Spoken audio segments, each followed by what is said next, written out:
Fala, galera do Focado! Sejam muito bem-vindos à nossa aula inaugural de Raciocínio Lógico Matemático para o concurso da FATEC de 2019. É um prazer imensurável, inenarrável, indescritível estar aqui com cada um de vocês. Eu sou um cara de sorte, sou um cara abençoado de poder estar aqui participando desse momento. A nossa aula inaugural de Raciocínio Lógico, ela vai ser bem simples. É praticamente um bate-papo. A gente vai falar um pouquinho sobre a banca, o tal de Instituto Acesso. Vou falar rapidamente do conteúdo programático e, na sequência, a gente vai fazer algumas questões. Fechado? Combinado? Perfeito. Então, vamos lá. Sem perder tempo, já vamos falar um pouquinho do conteúdo programático. O conteúdo programático, ele é bastante simples. Ele é dividido em dois tópicos. Essa partezinha aqui de cima é o nosso raciocínio lógico.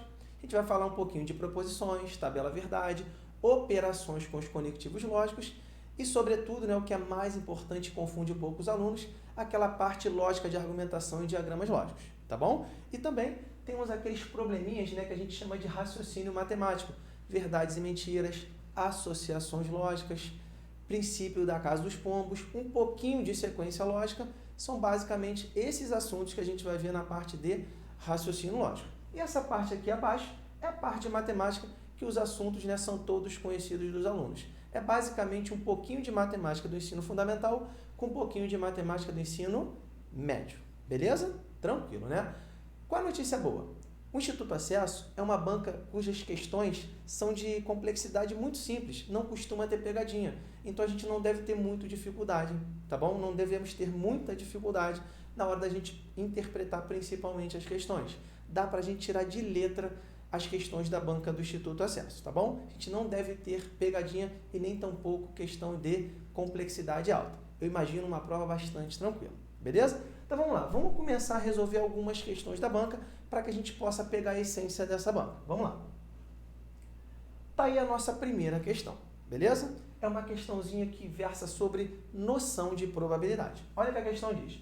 No lançamento de dois dados, qual será a probabilidade de obtermos uma soma igual a 10? Galera, noção de probabilidade. O que vem a ser a noção de probabilidade? Noção de probabilidade é simplesmente o princípio básico. É o seguinte, você tem que saber que probabilidade é isso aqui, ó, Q dividido por T. Ué, Júlio, como assim Q dividido por T? É o seguinte, é o que você quer dividido pelo total. Aí você fala assim, probabilidade é o que eu quero dividido pelo total. Aí é o nosso primeiro cuidado. Repare que lançaremos dois dados. Em cada um dos lançamentos, existem 6 possibilidades, porque os dados são numerados de 1 até 6. Então, aqui entra um pouquinho de análise combinatória. Esse total de resultados possíveis vai ser 6 vezes 6. Então, primeiro cuidado. Quando eu lanço dois dados, não são 12 possibilidades. 6 mais 6, que é o que os alunos confundem um pouquinho. É 6 vezes 6. Então, existe no total 36 possibilidades quando a gente lança dois dados. Então, reparem que esse total eu já tenho 36. Tudo bem até aí? Beleza, né? Agora é o seguinte, o que a gente quer, o que eu quero, é que a soma seja igual a 10. Então, vamos lá. Eu vou lançar dois dados. Só existem 3 resultados cuja soma é igual a 10. São esses daqui, ó. 4 e 6. Por que 4 e 6, Júlio? Porque 4 mais 6 dá 10.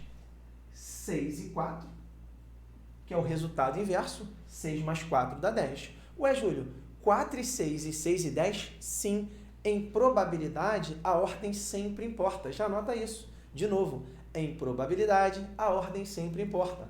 Então, 4 e 6 é diferente de 6 e 4. Então, já são 2 resultados que me interessam. Além desses, claro, eu tenho 5 e 5. Porque 5 mais 5 dá 10. Então, reparem que existem 3 situações que me interessam. Então, agora, aquilo que eu quero, eu encontrei. São quantos resultados que me interessam? 3. Então, eu boto aqui, ó, 3 sobre 36. Tudo bem? Repare que essa fração, ela não está irredutível. Você pode simplificar. Ué, Júlia, não me lembro de simplificação. Simplificação é você dividir o numerador e o denominador por um mesmo resultado. Então, eu vou dividir ambos por 3. Quando eu divido ambos por 3, eu obtenho 1 sobre 12. Tudo bem até aí? Ué, Júlio, mas espera aí. As opções de resposta Todas elas estão em percentual, estão em porcentagem. O que eu faço agora? É simples. É só você multiplicar o numerador por 100. Sempre que houver uma fração e a gente precisar saber quanto ela vale em percentual, é só você multiplicar o numerador por 100, tá bom? Então, a gente tem isso aqui, ó, 1 vezes 100, 100. É só dividir 100 por 12. Poxa, Júlio, como é que divide 100 por 12? De maneira tradicional, você divide o 100 pelo 12. Mas, se você preferir, você pode simplificar. Assim, você vai ter menos conta. Então, vamos pegar o 100 e o 12 e vamos dividir ambos por 4. Só para a nossa continha ficar mais simples. Quando a gente dividir ambos por 4, nós teremos 25 sobre 3. Aí fica mais fácil a nossa divisão. 25 dividido por 3 vai dar 8,33. Só que esse 8,33 é 8,33%. Então, na nossa primeira questão, o gabarito é letra C. Charlie, C de casa. Tudo bem? Então, reparem que é uma questão de probabilidade do Instituto Acesso e não tem pegadinha, não tem nenhuma dificuldade, questão bem simples. Tudo bem? Belezinha? Então, vamos caminhando para que vocês possam compreender um pouquinho da essência da banca. Lembrando, reitero, banca tranquila, a gente não vai ter problema com essa banca.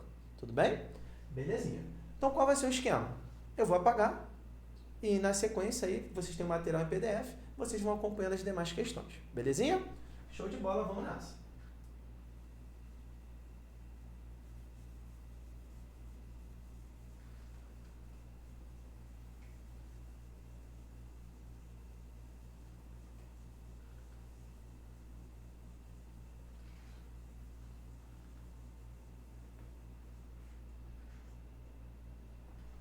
Tá aí a nossa segunda questão, galera.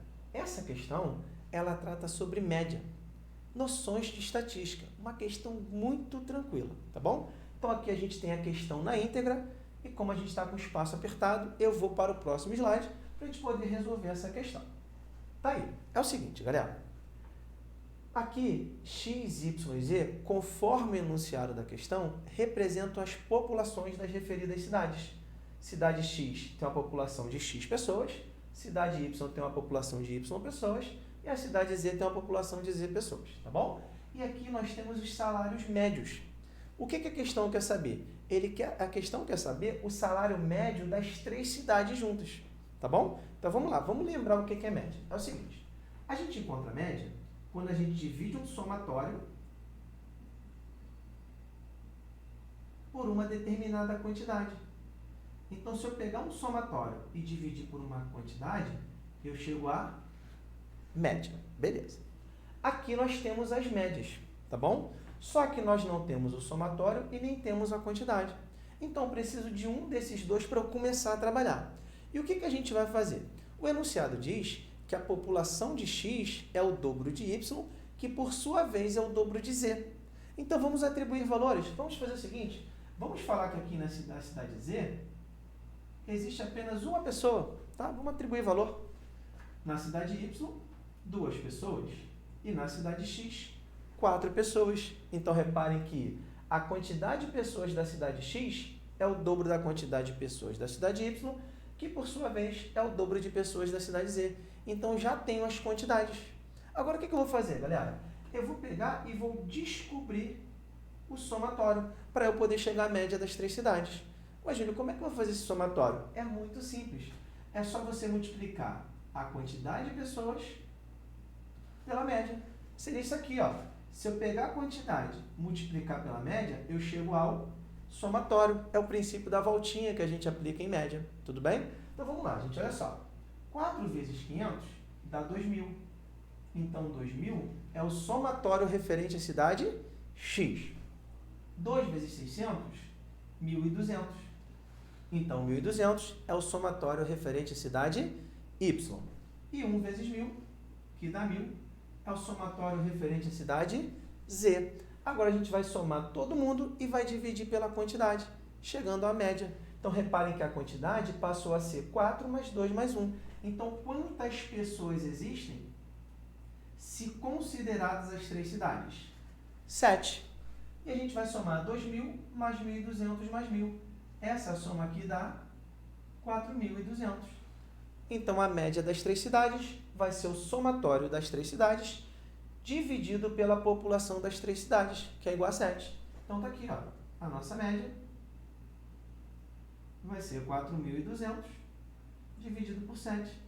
Isso aqui dá 600. Portanto, gabarito. Letra A. Beleza? Tranquilão? Mais uma questão simples, sem pegadinha, sem invenção, conforme a cara do Instituto Acesso. Tudo bem? Então vamos lá, continuando, não dá tempo, a gente não pode perder tempo. A gente tem que continuar, tá bom? Foi? Belezinha. Vamos prosseguir.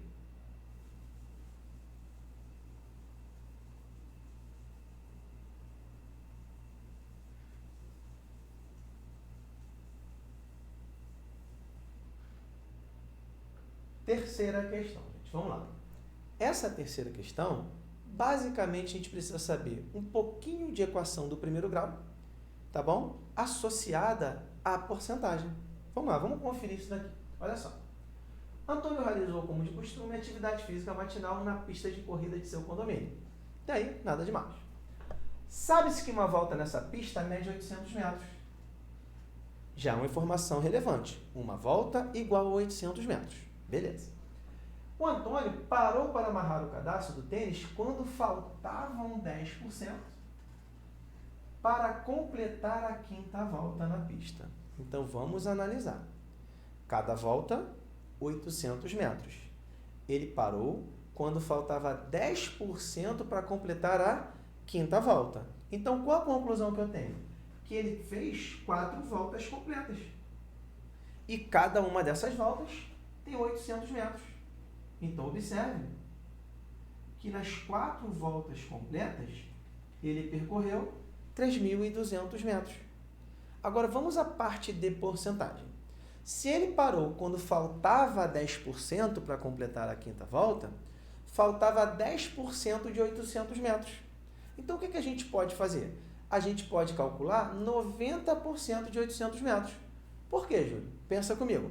Se o total é 100% e ele percorreu 10%, e ele parou quando faltava 10%, então se conclui que ele percorreu quanto? 90%.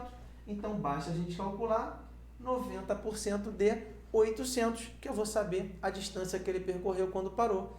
E calcular 90% de 800 é pegar 90 sobre 100 e multiplicar por 800. Tudo bem? Esse cara aqui é um produto. Então, posso cortar esses 2 zeros com esses 2 zeros. Aí, o que a gente faz? 90 vezes 8. 90 vezes 8 dá 720 metros. A gente soma. Isso aqui vai dar 3.920 metros. E é justamente o que a questão está pedindo. Olha o que a questão fala. Qual a distância expressa em metros percorrida por Antônio na atividade física até o momento em que ele parou para amarrar o cadarço de tênis? Então, qual foi a distância percorrida?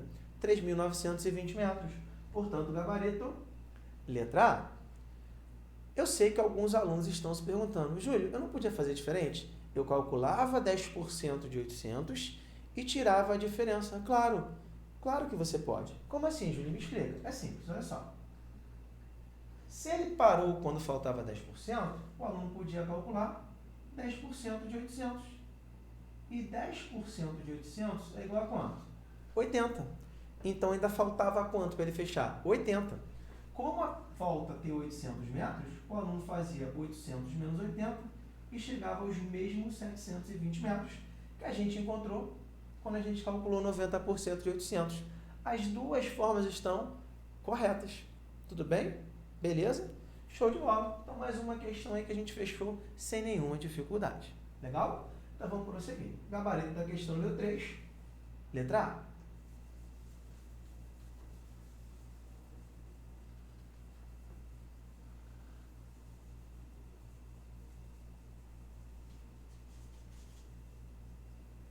Vamos lá agora para a nossa 4ª questão. Galera, essa 4ª questão é uma questão de diagramas lógicos. Esse tipo de questão confunde muita gente, porque dependendo do enunciado, a gente pode ser induzido ao erro. Mas como eu falei no início dessa aula inaugural, o Instituto Acesso não tem o costume de trazer pegadinhas. É uma banca tranquila, é uma banca simples e os seus enunciados são bastante tranquilos. Então vamos lá. Aqui está a questão na íntegra, beleza? Eu quero que o aluno fique atento a duas informações. Olha só, primeiro, todo aluno de engenharia possui cadastro na biblioteca. Essa é a primeira informação. E a segunda informação é essa daqui, ó. Sabendo-se que Carlos é aluno de engenharia. Beleza? Bastante atenção nessas duas informações. Elas por si só já nos dão um gabarito da questão. Beleza? Vamos passar aqui para a tela seguinte para vocês poderem perceber. Olha só. Conforme eu falei, está aqui em destaque, ó. Todo aluno de engenharia possui cadastro na biblioteca. E a gente sabe que o Carlos é aluno de engenharia. Galera, essa expressão todo aluno de engenharia possui cadastro na biblioteca é uma proposição quantificada universal. A gente pode representá-la através do diagrama. Como seria isso aqui? Seria o seguinte, o cara que é aluno de engenharia, ele necessariamente tem que ter cadastro na biblioteca. Ou seja, o conjunto dos alunos de engenharia está contido no conjunto o quê? Biblioteca. Seria isso aqui, ó. Os caras que são alunos de engenharia, que é esse conjunto, está contido no conjunto da biblioteca. Beleza? E olha que legal, o Carlos é aluno de engenharia. Então, onde o Carlos está? Aqui dentro. Porque o Carlos, ele é aluno de engenharia. Galera, acabou a questão. Por quê? Pensa só, se todo aluno de engenharia possui cadastro na biblioteca e o Carlos é aluno de engenharia, necessariamente o Carlos tem que possuir cadastro na biblioteca. Então, gabarito. Letra A, questãozinha tranquila. As outras informações que a banca colocou servem apenas para confundir os alunos. Então, se o aluno tiver aquele olhar objetivo, direto, ele já mata a questão, porque a banca é uma banca muito tranquila. Tudo bem? Então, gabarito da questão número 4, letra A, suave na nave. Show? Belezinha, vamos prosseguir na nossa missão.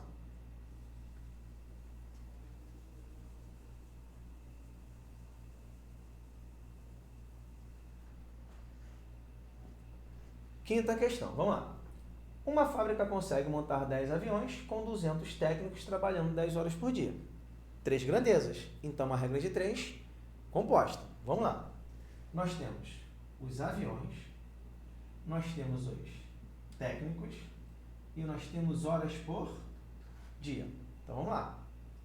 10 aviões, 200 técnicos, trabalhando 10 horas por dia. Beleza, vamos prosseguir. Quantos aviões, que é a nossa variável, o nosso x, consegue se montar aumentando o número de técnicos em 100 técnicos? Então, cuidado com isso daí. Se eu aumento em 100 técnicos, eu não vou colocar o 100 aqui, eu vou colocar 300, porque eu tinha 200, aumentei esse número em 100. Então, a gente passa a ter 300 técnicos. Bastante cuidado com essa informação, tá bom? E diminuindo a carga horária em 4 horas por dia. Então, não posso colocar o 4 aqui. Se a minha carga inicial era de 10 horas e eu diminuo em 4, a gente faz 10 menos 4. A gente vai colocar quem aqui? O 6. Foi? Beleza, né? Agora é o seguinte, é uma regra de 3 composta. Qualquer grandeza, quando eu falo grandeza, eu falo da coluna. Que eu puder simplificar o de cima e o de baixo, nesse momento já posso fazer. Isso facilita a nossa vida. Por exemplo, aqui na grandeza técnicos, eu posso cortar esses 2 zeros. Com esses 2 zeros, eu passo a ter menos conta. Beleza. Na grandeza horas por dia, eu posso dividir ambas as partes, né, tanto 10 quanto 6, dividir ambos por 2. 10 dividido por 2 vai dar 5, 6 dividido por 2 vai dar 3. Temos menos conta, tá bom? Agora a gente inicia o nosso cálculo referente à regra de 3 composta. É o seguinte, primeiro passo, isolar a variável. Quem é a minha variável? É o x. Então, essa variável aqui eu vou isolar. É como se fossem frações, tá? 10 sobre x, 2 sobre 3 e 5 sobre 3. Eu vou isolar a variável. Então, vai ficar assim, ó. 10 sobre x é igual. Isolar é colocar essa variável à esquerda da igualdade. Beleza. Agora, a gente vai analisar a grandeza técnicos e a grandeza horas por dia em relação à grandeza que contém a variável. É o seguinte, repare que de 2 para 3, aqui está aumentando. Aí vamos perceber o que esse aumento faz com essa grandeza. Olha só, se 200 técnicos, que era o valor inicial, produzem 10 aviões, se eu aumento a quantidade de técnicos de 200 para 300, esse aumento vai fazer com que a quantidade de aviões também aumente. Então, repare que os sinais são o quê? Iguais. Então, essas grandezas são diretamente proporcionais. Como são frações, nessa que é direta, eu não faço nada. Eu coloco 2 sobre 3. E aqui eu coloco o sinal de vezes. Tudo bem? Beleza. Agora, hora por dia com avião. Vamos pensar. Trabalhando 5 horas por dia, eu produzo uma determinada quantidade de aviões. Nesse caso, 10. Repare que se eu diminuir a minha carga horária de 5 para 3, ou seja, eu tenho menos horas, obviamente, eu vou produzir menos aviões, né? Trabalho menos, produzo menos. Então, repare que aqui os sinais também são iguais. Então, essas grandezas são diretamente proporcionais. Eu não faço nada. Eu deixo 5 sobre 3. Foi? Agora é o seguinte, galera. Olha que legal. Isso aqui é uma proporção. Eu posso dividir de lado. Eu posso simplificar de lado. O que seria simplificar de lado? Eu sei que 2 vezes 5 dá 10. Então, posso cortar esse produto com esse 10. Aí eu mato quem está lá em cima. Todo mundo vira o quê? 1. A gente passa a ter o seguinte, ó. 1 sobre x é igual a 1 sobre 9. Aí é só a gente multiplicar cruzado. X vezes 1 dá x. 1 vezes 9 dá 9. Então, na questão número 5, o gabarito é a letra A. Poxa, Júlio, não entendi essa situação de simplificação. Olha só. Se você quiser, você não precisa simplificar. Olha o que acontece. 2 vezes 5, 10. 3 vezes 3, 9. A gente continua tendo uma proporção. A gente pode multiplicar cruzado. 10 vezes x, 10x. 10 vezes 9, 90. O 10 está multiplicando o x, eu passo para o outro lado dividindo. Então, meu x vai ser 90 dividido por 10, que vai dar 9. A gente chega ao mesmo resultado, tá bom? Outra coisa que eu quero chamar a atenção, que de repente o aluno percebeu e ficou com dúvida. Quando eu analisei a grandeza técnica em relação à grandeza avião, eu trabalhei com o valor antes da simplificação. Eu falei de 200 para 300. Quando eu trabalhei a grandeza horas por dia em relação à grandeza avião, eu simplesmente trabalhei com o valor já simplificado. Gente, não faz diferença. Você pode trabalhar com o valor antes da simplificação ou depois, que a análise sempre será a mesma, não faz nenhuma diferença. Beleza? Show de bola. Então, questão número 5, gabarito letra A. Só beber aquele golinho d'água rapidinho para a gente poder continuar. Tudo bem? Show de bola. Então, agora vamos apagar para a gente continuar.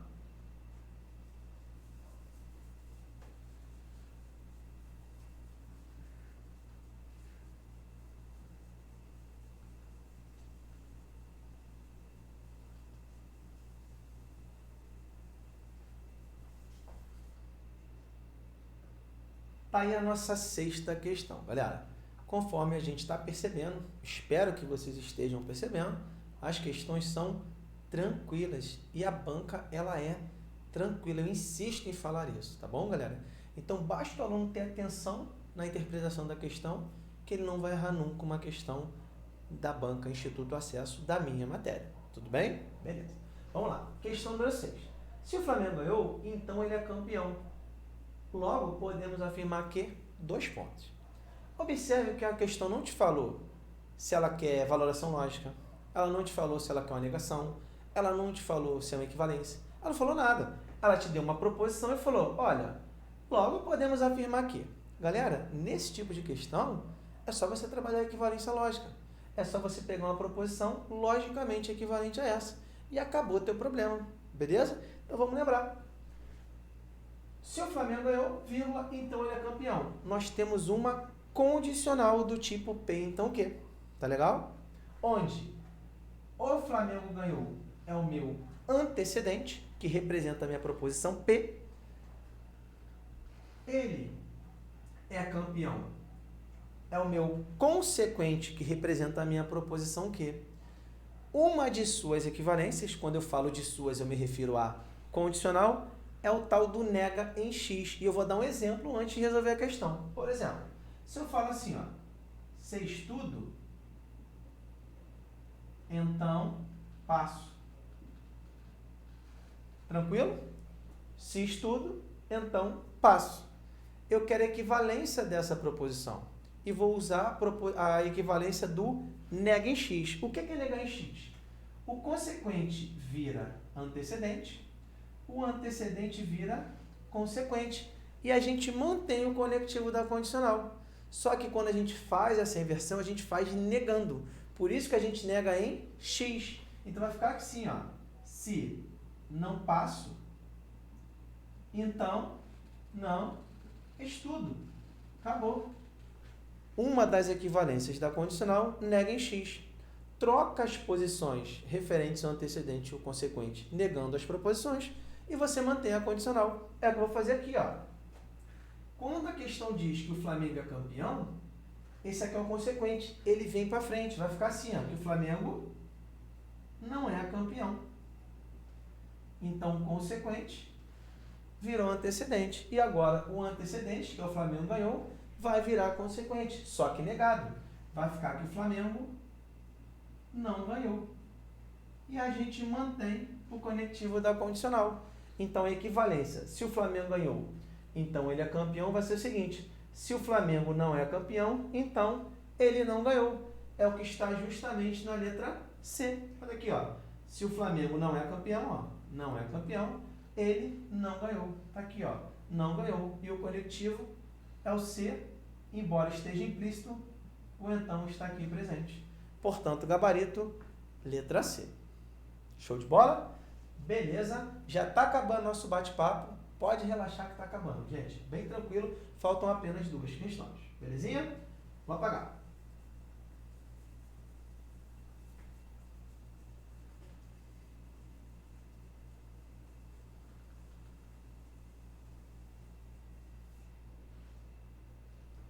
Sétima questão.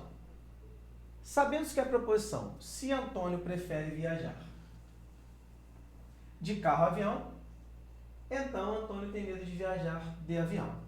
A questão está dizendo que essa proposição é falsa. Aí eu quero olhar para as outras proposições e quero concluir alguma coisa. Então aqui, ó, nós temos as 5 opções. Vamos com calma aí para vocês entenderem. Vamos lá.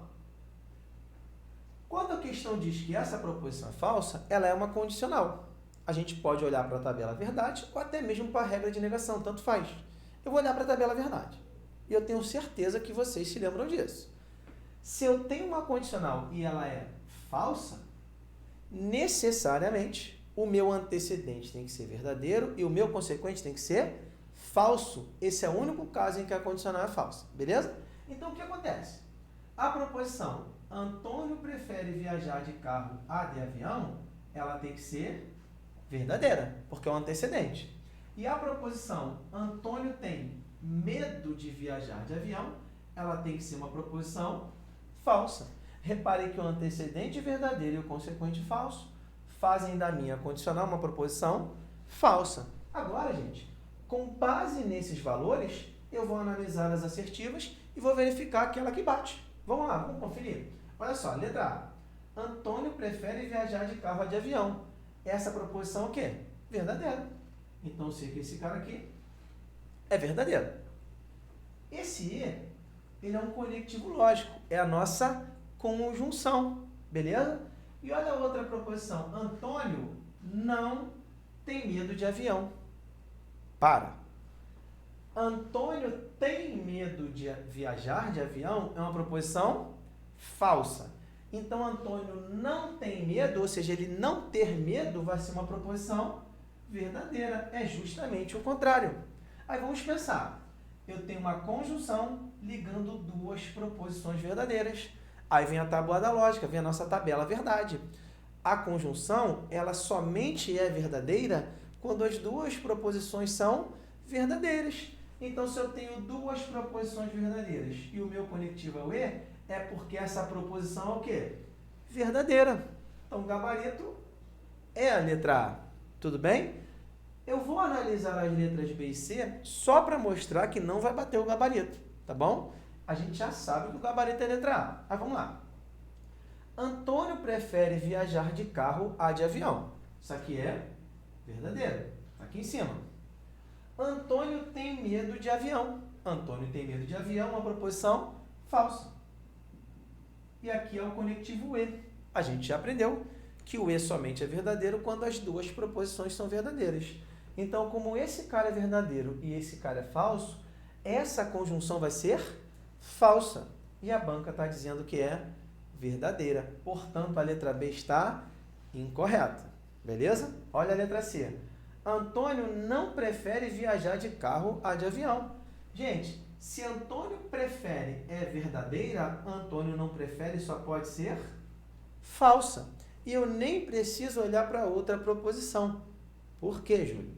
Porque aqui nós temos qual o conectivo? O E. E ele só é verdadeiro quando as duas proposições são verdadeiras. Se uma já é falsa, essa proposição será falsa. Só que a banca diz que ela é verdadeira. Então, a letra C também está incorreta. Obviamente, as letras D e E também estão incorretas, tá legal? Logo, o gabarito dessa questão é letra A. Foi? Show de bola, vamos prosseguir.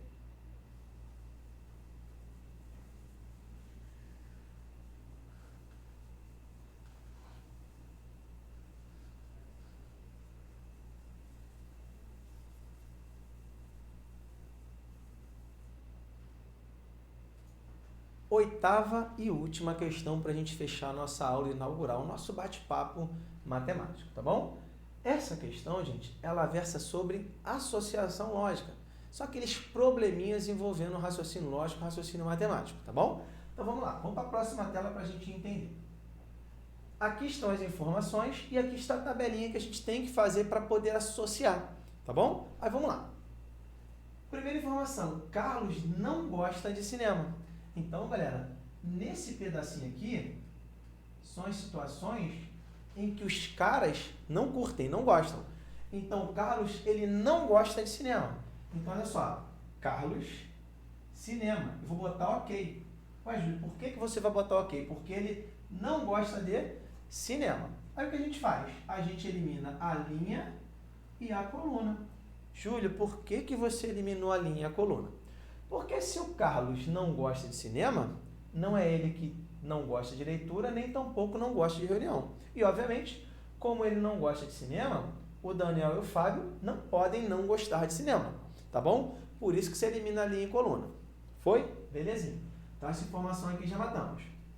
Daniel não gosta de reuniões. Daniel, reunião. O Daniel, ele não gosta de reunião. Então, eu vou eliminar a coluna e a linha.